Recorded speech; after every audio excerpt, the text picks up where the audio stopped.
Here's how to assemble the Flair 58+2 under 4 minutes. Right out of the box, it comes with a bunch of parts, screws, and gaskets, but don't worry, you're only gonna need just a few of these. Starting with this plastic wire guide, which you're gonna place like this on the back of the base of the machine.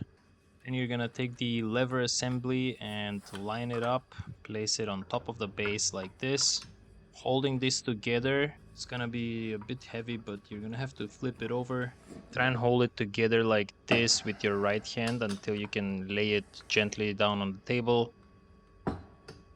I'm just gonna free up my right hand to pick up the two big screws and tighten it up a bit with the silver hex key, just so you can have the base and the lever assembly a bit more secure. And you're gonna do the same thing with the second screw so that you can have it fully secure.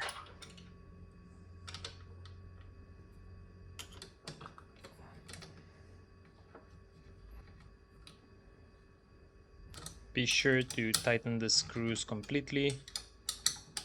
And that's it for the first step, to bolt together the base and the lever assembly. You can turn the machine over again. A quick note before I continue, these 3 gaskets that come in the box are just replacement gaskets for what you already have. This one's for the pressure gouge, this one goes in the group head below, I'll show you.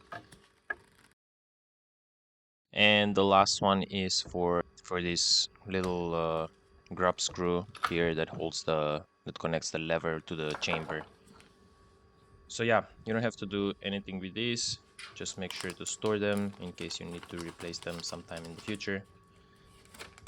The second smaller hex key is for the screws on top of the lever and for securing or tightening the group cylinder into the brew base. Again, you don't need to do this out of the box. It's already properly assembled and tightened for you. This is only just for reference in case you need to reassemble or adjust it in the future.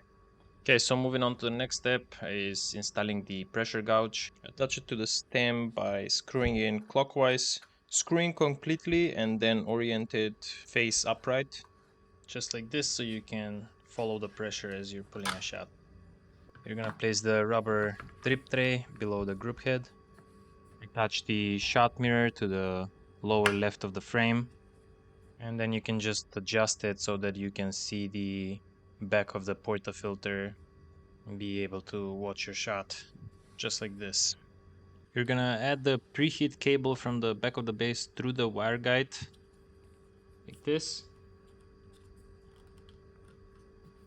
Then remove the cap from the brew cylinder connector and plug in the preheat cable.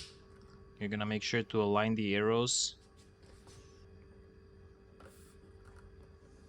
And finally, take the power cable, plug it in, and you're good to go. Insert the portafilter to warm up, and you can turn on the machine by clicking on this button here. That's it for this video, guys. If you found it helpful, please give it a thumbs up. I'll have more tutorials about the Flair 58+2 in the future, so subscribe, and I'll catch you in the next one.